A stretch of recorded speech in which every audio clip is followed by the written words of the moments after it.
to the other side of the Blackboard. We just wanted to share with you, as I mentioned, I started out basically teaching online classes and utilizing the features that were available there. Since that time, there have been a variety of upgrades and updates and new features that in a traditional face-to-face type environment, I found myself not really staying on top of or being aware of what tools were available. So Tommy and I just wanted to share and tell or show and tell some of these features.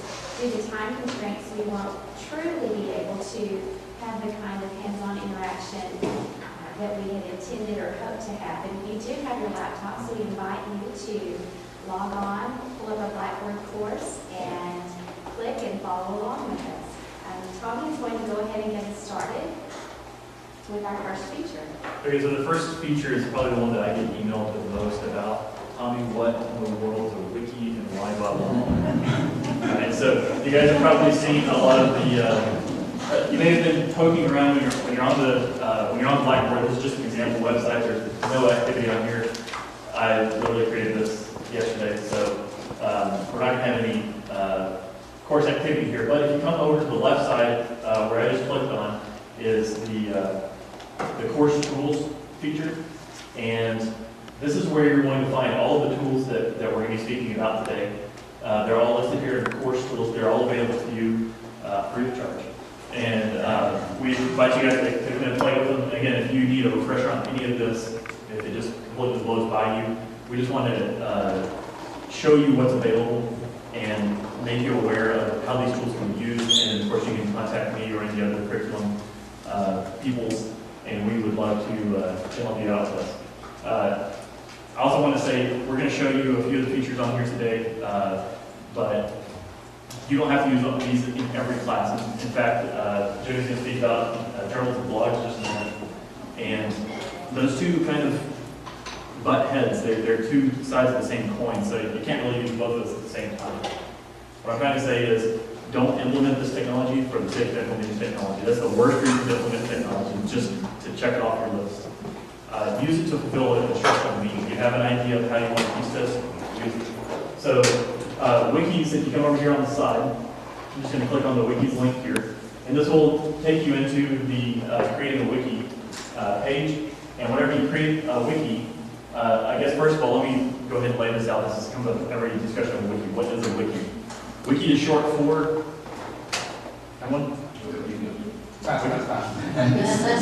it's short for the Hawaiian word wiki, which is actually the name of the shuttle that would take Honolulu Airport into the city. It was a wiki. It was a quick little tram. So that's where they had the name wiki. It's a quick way to edit a web page.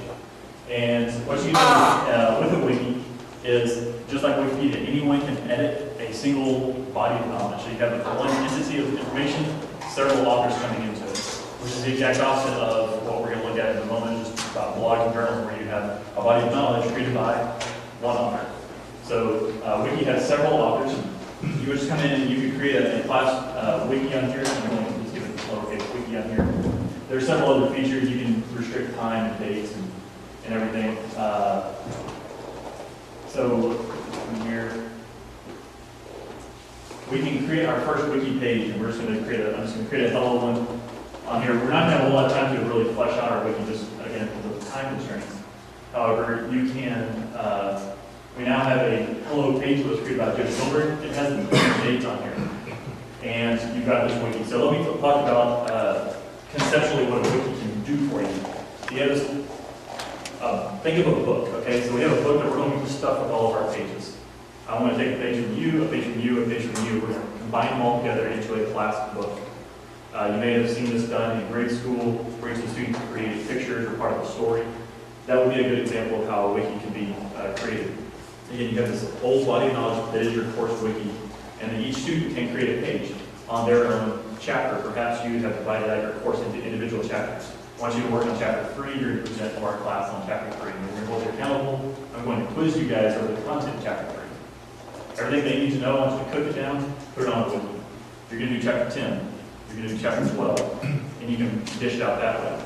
So as you're building out all the information, you can cook it all in, and if you need to go in and tweak something a little bit, or maybe you have a group, the students are going to go in and tweak things, you can view that. And one thing that is really cool about the wiki is you'll be able to come up once several things have been created on here. If we were to go in and view this hello page on here, we can dig into the history, the editing history of this, and see who edited what at what time. Great way to judge how your students are interacting with each other. So like I'm pulling their weight, obviously they're not going to have as many edits on there. You can also see what they edited, as well as, like I said, when they edited it. You can see the number of pages that are edited, or these are here. Up here you'll see the number of wiki pages that exist, and then students can also come in on this particular one and comment. So they can say, hey, I really like the way you presented the content from chapter 3. Did a great job. I did jump in and add this one little bit of information you may have overlooked, and so you can get a lot of that course feedback, and students are going to become much more engaged, more social than many things. You also have a listing of all the pages that are available over here on the side, and a few of the other ways you can use the wiki. Okay, so if you're taking your face-to-face classroom experience and you're transitioning that to online, how can you take what is your face-to-face, pass around the Devo sign-up sheet? That was always fun to pass around, right? You always want to sign up for the ones that you want on the days that work for you. Well, then you have this Devo sheet, you have to then say put outside the door, on a bulletin board, or something like that. What you do with the wiki is you can create a Devo sign-up sheet. Everybody jumps in and signs up for it. So then the students that are most connected, most on the ball, those are the ones that get those equal time slots, not who happen to be sitting closest to me when I hand out this sign-up sheet. So it's a much more equitable way to share information. Students can jump in there, and there shouldn't be anybody like, I think I'm going to bump this guy and I'm going to put my name on doing Devo because I really like that scripture. So you can control the content that way. And then also, instead of posting it outside your door, the students all have access to it from Blackboard. And then once the content is completely populated, you can then lock it down, and the students can no longer edit once everything has been assigned that way. And if somebody's sick or needs to juggle things around, you can do it that way as well. So that's one example of how to do a wiki. Much more to cover on there. We're going to go ahead and jump into a few of the other tools for time. Okay. And another thing that we wanted to focus on are the items that drain your classroom minutes, those precious classroom minutes, especially on Monday, Wednesday, and Fridays, because we're only 50 minutes in those classes, and things like sign-up sheets certainly take away time for that.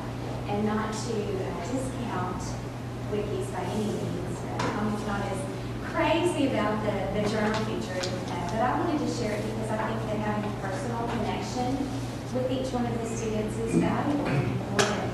And I have found that journals are a great way to do that. Email works too, but journals are a nice little way to package that one-to-one interaction with a particular student. Again, students can access these tools under the section where they have access to the tools, but to create one, they're all available for you on your tools. And so to create a journal, you simply can click on the journal. I love Blackboard because everything is very self-explanatory to me. You just click on create a journal and add the name of your journal. We're going to have a sample journal or a class journal, or I would like to challenge you to create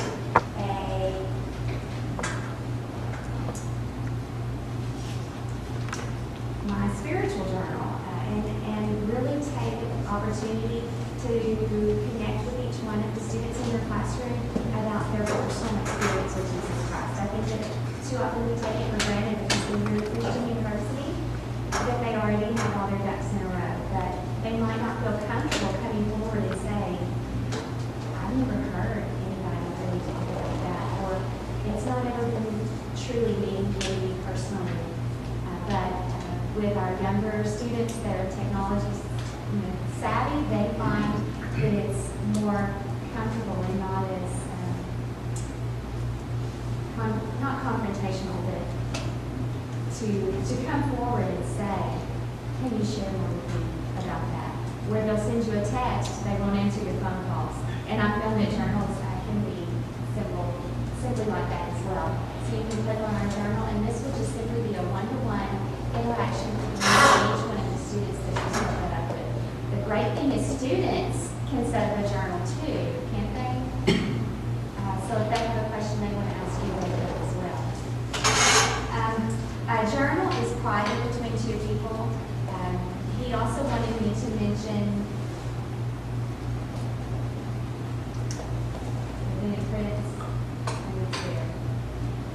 he also wanted me to mention the blogs. To me, blogs and discussion board are basically the same because they're both public content and they both have the capacity to comment on what other people have said. But in our culture today, blog is a much more current term than discussion boards. And I don't know of any discussion boards out there just randomly on the internet, but there are plenty of blogs. So you might find that your students are more willing and find blogs as more attractive as opposed to a traditional discussion board feature, but they both work the same. So Tommy's going to talk to you about groups. Yeah, so I want to touch on, let's talk about blogs for a second. Journals are, I know I see a few science engineering faces in here. How can you use a journal in here? Well, you've got the lab journals that students have to keep. Instead of having to put them all in those boxes and then have to sort them all and grade them and hand them all back out, you do journals on here. Great thing about this is time-stamped. So you know exactly when they're putting the stuff in, and they can't just wait till the very end and pad out the folder. Not that I ever did that with teacher education. It never happens, does it? So what you can do with the journal is you can see the students are getting those sequential entries when they're putting those in. And the benefit of that, not that you're trying to regiment their life, I want you to do this every single, it's so that they can see that developmental understanding unfold as they're making entries on here. So that's what one way to use a journal in your classroom if you're not just looking at the spiritual side of things. The blog, I see the journal as a one-to-one. It's between the student and the instructor. It's a one-to-one connection here, just like Jodie was saying. With a blog, I'm writing these to my instructor, but I realize that this is open to all of my peers. My peers are going to be able to read this. So it's all about your intended audience.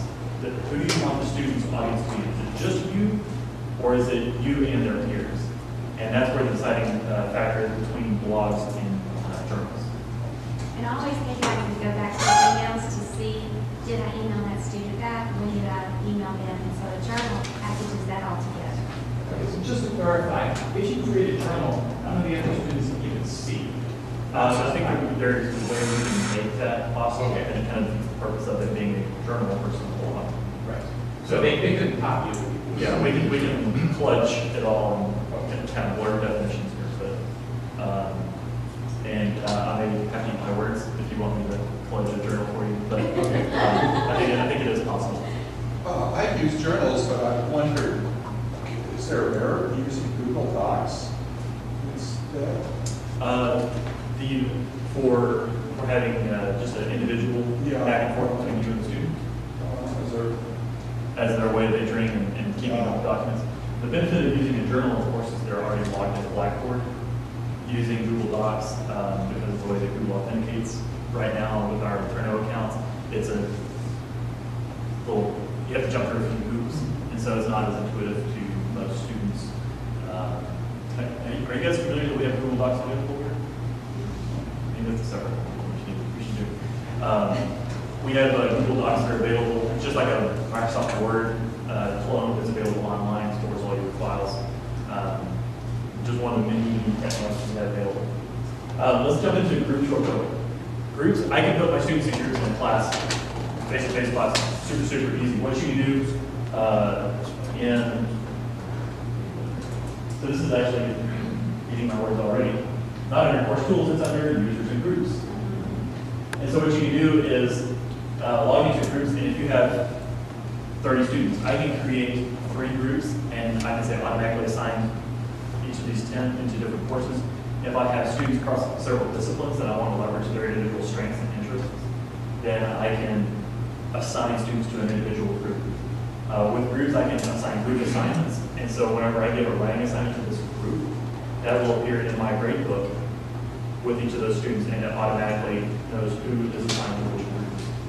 So as I assign a grade for this paper that they've all turned in together, it will enter it on all of those students. I don't have to figure out who did I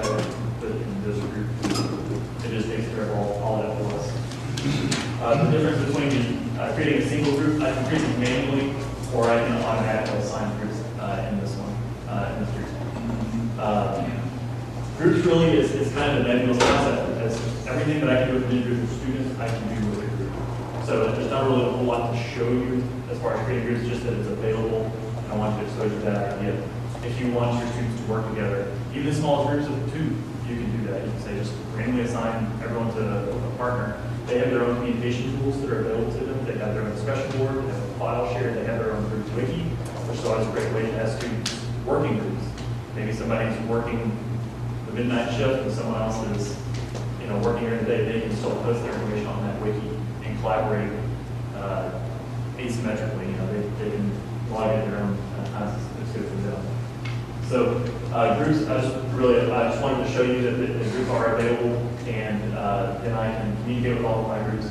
There are individual group messaging tools that they can send messages to within their groups and work together. So again, it's just a very small mini cohort that you can kind of throw off and let them all work together. They can come up with some really incredible ways to present a product. So whenever you are giving a deliverable assignment, I want you to come up with this. Try and make it as open to interpretation as you can. Make it as free form as you can, because as you will, our students can really, really surprise you what they can come up with. They're going to come up with some real crazy, great ideas about how to create what it is you're asking for. And they enjoy it. So, How many people by thumbs up get online tests? Online exams. Just a few. if you're a face-to-face instructor, but it's an online exam. Do you mean essay or just the kind of straight up? Any kind. You can add essay questions in the test exams available on Blackboard.